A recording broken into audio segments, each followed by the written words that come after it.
বাতিল হয়ে গেল 2016 সালের এসএসসির পুরো প্যানেল। মূলত হাইকোর্টের রায়কেই রায় বহাল রেখে কিছু বিষয় পরিষ্কার করে দিয়েছে সুপ্রিম কোর্ট। আর এর জেরেই বাতিল হয়ে গিয়েছে প্রায় 26,000-এর চাকরি। সুপ্রিম কোর্টের প্রধান বিচারপতির রায় জানায়, নিয়োগে ব্যাপক পরিমাণে দুর্নীতি হয়েছে, যা মেরামতের কোনো সুযোগই নেই। যেভাবে নিয়োগ হয়েছে তাতে গ্রহণযোগ্যতা নিয়ে থাকছে একাধিক প্রশ্ন। এই রায় অনুযায়ী যাদের ক্ষেত্রে ইতিমধ্যে অভিযোগ উঠেছে তাদের ক্ষেত্রে কোনো ছাড় দেওয়া হবে না, তবে যাদের বিরুদ্ধে কোনো অভিযোগ নেই তাদের কি হবে? প্রশ্ন উঠেছে সুপ্রিম কোর্টে। সুপ্রিম কোর্ট জানিয়েছে, যারা অন্য সরকারি দপ্তর থেকে এখানে এসেছিলেন তারা তাদের পুরনো জায়গায় যোগদান করতে পারবেন। 3 মাসের মধ্যে এই কাজ শেষ করতে হবে। কিন্তু আবার এখানেই প্রশ্ন উঠছে, 3 মাসের মধ্যে কি আদৌ এই গোটা প্রক্রিয়া করা সম্ভব? এদিকে এসএসসির চেয়ারম্যান সিদ্ধার্থ মজুমদার গোটা বিষয়টা খোলসা করে বলেন। তিনি বলেন যে 3 মাসের মধ্যে নিয়োগ প্রক্রিয়া সম্ভব নয়। বিজ্ঞপ্তি সহ কিছু পদক্ষেপ নেওয়া যেতে পারে, কিন্তু 3 মাসের মধ্যে নিয়োগ প্রক্রিয়া কোনোভাবেই সম্ভব নয়। কি বলছেন শুনুন।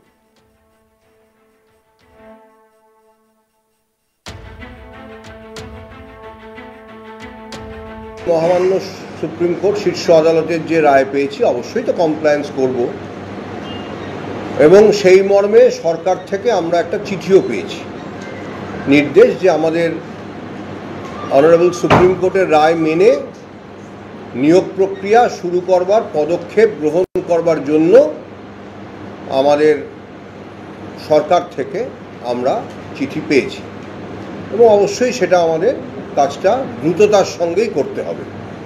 আমরা অবশ্যই কালক্ষেপ করব না, কিন্তু তার আগে আমাদের কিছু লিগ্যাল ক্ল্যারিফিকেশান নিতে হবে, এবং মূল ব্যাপারটা মাথায় রাখতে হবে যে এই যে প্রক্রিয়াটা হবে সেটাতে অনারেবল সুপ্রিম কোর্ট যারা হয়তো নট স্পেসিফিক্যালি টেন্টেড, যেটা উনি লিখেছেন, তাদের ফেয়ারনেসের, তাদের প্রতি ফেয়ারনেসের কথা বজায় রেখে তাদের কিছু ছাড় দিয়ে, বয়সের কথা বলেছেন, ছাড় দিয়ে তাদের নিয়োগ প্রক্রিয়ায় সুযোগ যাতে তারা পান সেটা দেখবার জন্য বলেছেন, এবং সেটা আমাদের কমপ্লাই করতে হবে। এখন আমাদের যে সংশয় দু একটা আছে, অবশ্যই আমাদের আরও এই সপ্তাহান্তে আইনি পরামর্শ নিতে হবে। যদি সেটা আইনি পরামর্শটা আমাদের আইনজ্ঞের সঙ্গে কথা বলি মিটে যায়, ভালো হতে পারে যে মহামান্য আদালতের কাছেও একটা ক্ল্যারিফিকেশান চাইতে হতে পারে, সেটা আমি এখন কিছু বলতে পারবো না। মোট কথা, লিগ্যাল ক্ল্যারিফিকেশান না নিয়ে আমরা পদক্ষেপ গ্রহণটা সেভাবে করতে পারবো না। আমরা প্রাথমিক প্রস্তুতি নিয়ে রাখছি। আপনারা যখন এসেছেন তখন আমরা একটা মিটিংও করছিলাম আমাদের যারা আছেন সহকর্মী তাদের সঙ্গে, যে আমি বলেও রেখেছি যে তাদের একটা প্রস্তুত থাকতে হবে যে খুব দ্রুত, হয়তো 1 সপ্তাহের মধ্যে, হয়তো 2 সপ্তাহের মধ্যে একটা যুদ্ধকালীন পরিস্থিতিতে বেশ আগামী কিছুদিন কাজকর্ম করতে হবে। মোটামুটি কী ধরনের কাজ করতে হবে যে কোনো নিয়োগ প্রক্রিয়াতে, সে মানে আইনটা যাই হোক না কেন, যে কোনো নিয়োগ প্রক্রিয়াতে কিছু কাজ করতে হয়, সেই রকম কাজ করতে হবে। 3 মাসের মধ্যে নিয়োগ প্রক্রিয়াটা কি সম্ভব? মানে 22 লক্ষ, আমি তো বললাম যে 3 মাসের মধ্যে, এটা লেখাও নেই, এবং 3 মাসের মধ্যে নিয়োগ প্রক্রিয়া, এটা প্রক্রিয়াটা সম্ভব। 22 লক্ষের প্রক্রিয়া সম্ভব করা, পরীক্ষা নেওয়া, নিশ্চয়ই বিজ্ঞপ্তি, কিছু পদক্ষেপ নেওয়া যেতে পারে।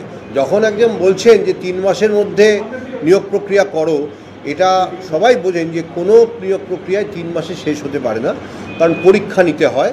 পরীক্ষা নিয়ে তারপরে তার ফলাফল পাবলিশ করার পরে ইন্টারভিউ নিতে হয়। তাহলে কত ইন্টারভিউ নিতে হতে পারে, তাহলে অত ইন্টারভিউ নেওয়া, তারপরে প্যানেল পাবলিশ করা, তারপরে তার কাউন্সেলিং করা, একটা নয় একাধিক। প্যানেলের মেয়াদ থাকে 1 বছর। সুতরাং এটা যে সম্ভব নয়, সেটা প্যানেলের মেয়াদও তো 1 বছর থাকে। তা ঠিক আছে, ধন্যবাদ। আমাদের চিঠি পাঠিয়েছেন যে ইতিমধ্যে, মানে চিঠিটা যে বললাম, আমি বললাম তো যে অনারেবল সুপ্রিম কোর্টের রায়টাকে কমপ্লাই করে ডিজার্ভিং ক্যান্ডিডেটদের প্রতি যে ফেয়ারনেস সেটা বজায় রেখে, মানে তাদের যাতে সুযোগ যারা পাবেন আর কি, সেটা করে যাতে আমরা দ্রুত পদক্ষেপ গ্রহণ করি, সেই বার্তাই এসছে সরকার থেকে।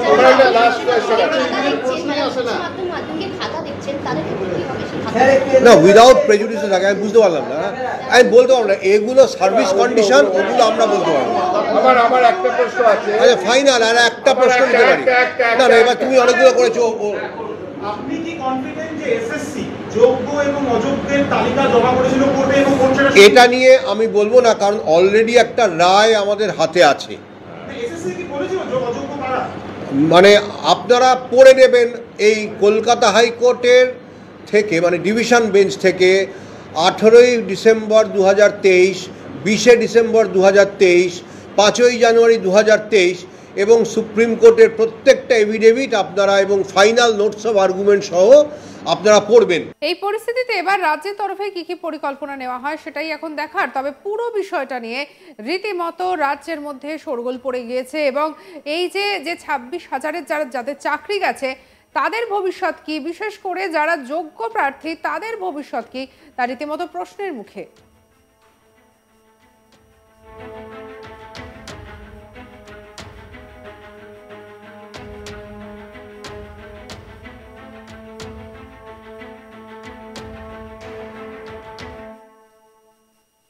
হাইকোর্টের রায় রীতিমতো বাতিল হয়ে গিয়েছে 2016 সালের এসএসসির পুরো প্যানেল। মূলত হাইকোর্টের রায়কেই রায় বহাল রেখে পুরো বিষয় পরিষ্কার করে দিয়েছে সুপ্রিম কোর্ট। আর এর জেরেই বাতিল হয়ে যায় প্রায় 26,000-এর চাকরি। সুপ্রিম কোর্টের প্রধান বিচারপতির রায় জানায় নিয়োগে ব্যাপক পরিমাণে দুর্নীতি হয়েছে, যা মেরামতের কোনো সুযোগই নেই। যেভাবে নিয়োগ হয়েছে তাতে গ্রহণযোগ্যতা নিয়ে থাকছে একাধিক প্রশ্ন।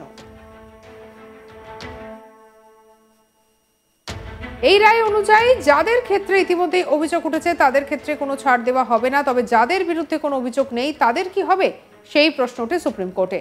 সুপ্রিম কোর্ট জানিয়েছে যারা অন্য সরকারি দপ্তর থেকে এসেছিলেন তারা পুরনো দপ্তরে যোগদান করতে পারবেন। 3 মাসের মধ্যে এই কাজ শেষ করতে হবে। কিন্তু এখানেই উঠছে প্রশ্ন, 3 মাসের মধ্যে কি গোটা প্রক্রিয়া করা সম্ভব? এসএসসি চেয়ারম্যান সিদ্ধার্থ মজুমদার নিজেই বিষয়টা খোলসা করেছেন, কি বলেছেন শুনুন।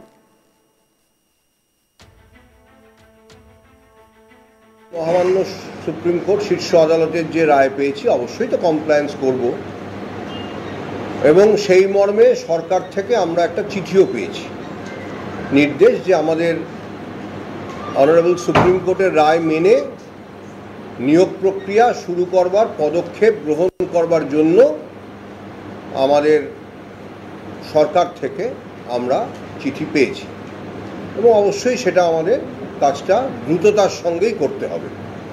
আমরা অবশ্যই কালক্ষেপ করব না, কিন্তু তার আগে আমাদের কিছু লিগ্যাল ক্ল্যারিফিকেশন নিতে হবে। সঙ্গে রাখুন আজ তাক বাংলার ইউটিউব চ্যানেলকে। অন্যান্য খবরের জন্য সাবস্ক্রাইব করুন, লাইক করুন, শেয়ার করুন, হোয়াটসঅ্যাপে ফলো করতে ভুলবেন না।